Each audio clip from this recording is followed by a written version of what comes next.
All right, Road Atlanta Short. Welcome back. If you know Road Atlanta, not a whole heck of a lot different here. If you're new to Road Atlanta, some things to know here.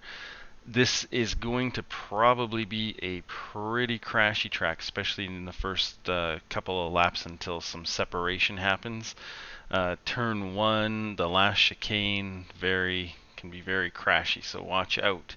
As far as the setup goes, actually I didn't even look at the iRacing setup. I just used my old setup, and not a whole heck of a lot different here. So just quickly, minus 15 for ride height in the front, one click extra on the damper compression, brake bias. Again, that's an individual thing, but locking up here isn't too bad. So I'm 57.5, but if you're locking them up too easy, just increase that a little bit. Springs, front and back, are as soft as they go. Camber is cranked up. If you watch my channel, you know I play around with the camber. So on the left side, camber's cranked up 1.8, 1.4 in the back, and then on the right hand side, because it does not get much action, the camber's turned down 1.3 in the front, 1.2 in the back. Toe in is turned up 1.3, getting a little more turn in. Toe in the rear is plus 0.2. That's just to help with some of the braking and such. And then in the rear, the ride height is just one notch higher than the front. ARB is 10. You might want some more rotation in the car. Possibly. I find it's pretty good, but there are people who like it a little bit more rotation. You might want to bump that up to 115 or 115, 15 mils, or maybe just increase the rear or increase the rear ride height minus 13 or minus 12. That will get you some more rotation. Damper compression's left the same. 13 liters probably will get you to the end. I'm not. Don't quote me on this, but possibly on this track 12 might do it. And gear stack is standard. For the full course, it's tall because you got a couple of much bigger straights. This one, tall. I mean, there's an argument with the draft for tall, but I think standard is definitely going to be faster overall. But on the big straights that aren't as big as the original track, if you're drafting, you're going to reach the rev limit, but not too much before where you're going to brake. So I think standard's going to be the way to go. So track is 28 degrees. I've seen it as high as 34. My time is a 1:01.2 on a 34 degree track. I was about 3/10 slower. So just watch out for that. The grip is not as good, obviously, on a hotter track. So we'll get into it here in slow-mo and then run it out at full speed. So coming into turn one, I'm going to be in fourth gear. Again, you can see I'm at the rev limit. Hopefully standard is the right call. Looking for that 100 board, and then going to lift just before the grass, between the 100 board and the end of the grass here. Cold tires, you're probably going to want to just dab the brakes, just dab them a little bit. And you can see I'm just slightly on the grass here. That opens up the corner a bit more. You have to watch out though. I'm not quite sure what the penalty is, what the rule is. If you get any more over on the grass than what I am right now, you're going to get an X.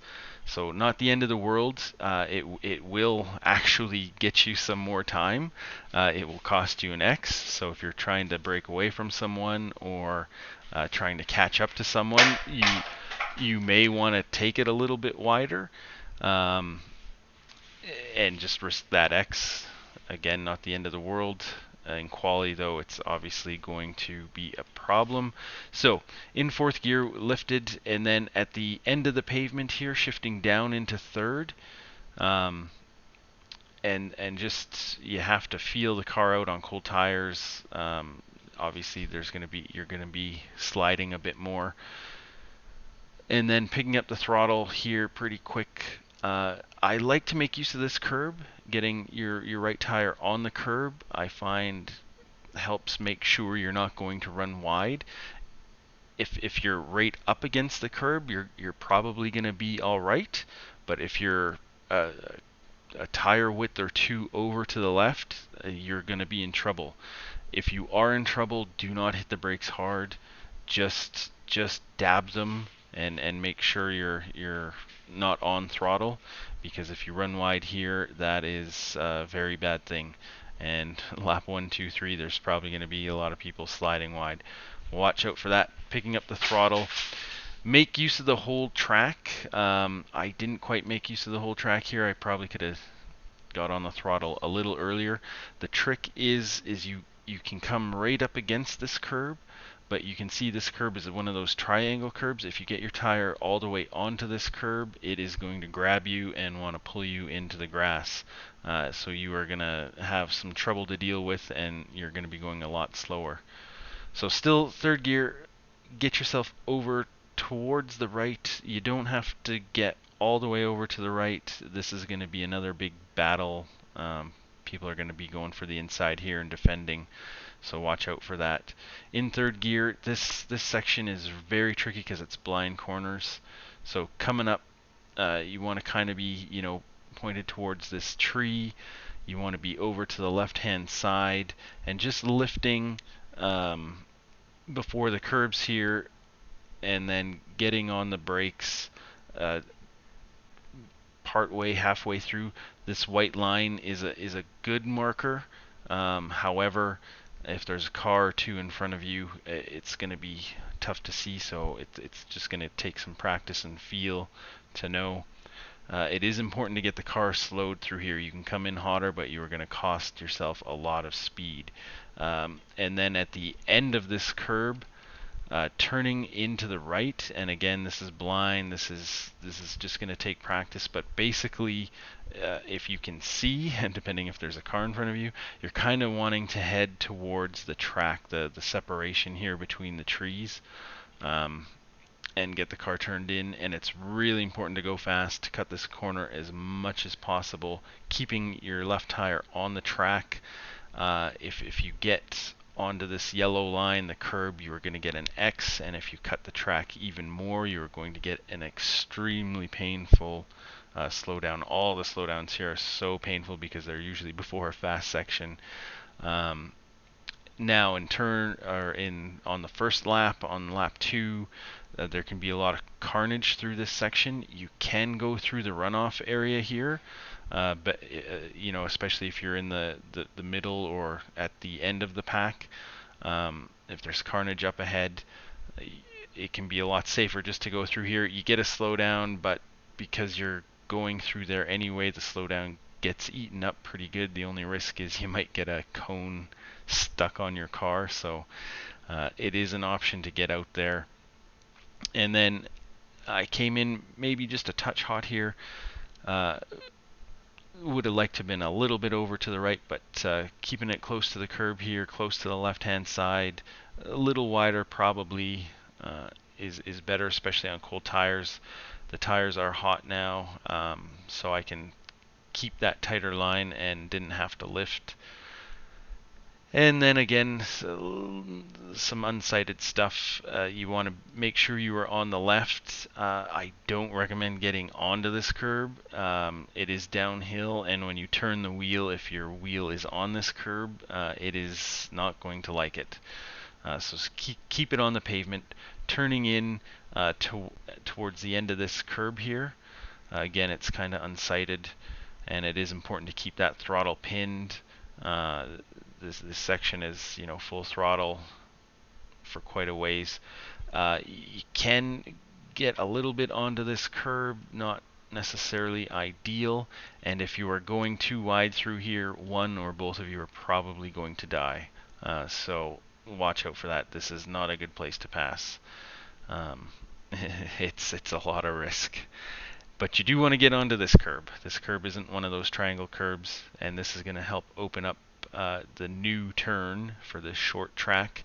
So you want to keep the car to the left, and then as you approach this curb, just a little bit of a lift. If you're full throttle here, you can be, but you are going to slide and scrub some speed. So if you give it just a little lift, get the car turned in, you can even just graze a little bit of this curb, but again, don't get too aggressive on it. It can get your back end twisting. So picking up the full throttle, and then at this point now I'm not scrubbing speed. I got grip and taking it to the right here, full throttle, and the throttle is pinned until the next braking marker. And this is going to be a very big passing section.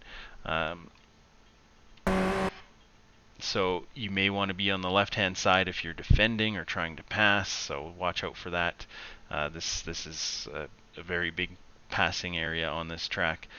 So looking for the 100 board, and just lifting, getting off the gas and getting on the brake hard about the 100 board, maybe a bit earlier on cold tires. It is important. You really have to slow the car down here. Second gear, you want to get on the curbs. However, if there's anyone on the inside, obviously you're leaving the door wide open, but this is the way to go fastest.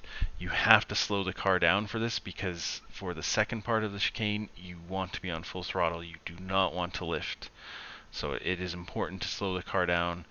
Make sure you get turned in here, and again, cutting this as much as you can. You gotta leave a tire on the track, otherwise you get an X, and if you get too greedy, you get a horrible slowdown, which from this point on is going to be full throttle, and with a slowdown it is so painful. So cutting that corner as much as possible, trying to open this one up as much as you can, and then turning in and cutting it as much as possible. And you can see at this point I'm on full throttle, and I'm going to be on full throttle until turn 1. So that's why the slowdown is so painful, and why it's so important to be on full throttle at this point. If you have to lift through that last part of it, you are going to cost yourself a lot of time, and the cars behind you, if they did it right, are going to catch up very quick. And just get onto the curb here, just opening up the track, opening up the wheel, and then just coming up to the right hand side here, getting as close to the white line here as you can. If you do get onto the grass, I do believe you get an X. It's not a slowdown, but an X. And then just trying to keep the wheel as straight as possible. You don't want to scrub any speed. You can scrub some speed coming down this hill if you are out of position. You don't really, I find, want to get all the way over to the left. It does extend the track, and really if you are 3/4 of the way over, you can take this thing full throttle, and you're not scrubbing any speed, and you're shortening the track a little bit as well. People will definitely go for the inside here for a pass. If you screwed it up and they have some more speed, they're going to try and get on the inside here, so watch out for that. Best to avoid this curb. It's going to disrupt the car a bit.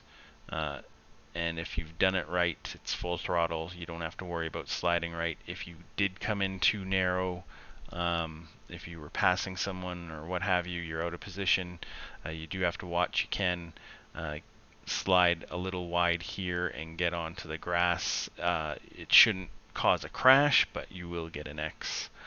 So watch out for that, and it will slow you down a little bit as well going into turn 1. So that is a 101.2. I think that's going to be pretty competitive. Again, watch that track temp. This is a pretty grippy track. So, you know, a 101.5 on a hotter track is probably a pretty good time. So we'll run this out at full speed. Good luck out there. This can be a really fun track to race on, but surviving the first few laps until the pack separates a bit can be a challenge. So we'll see you next time.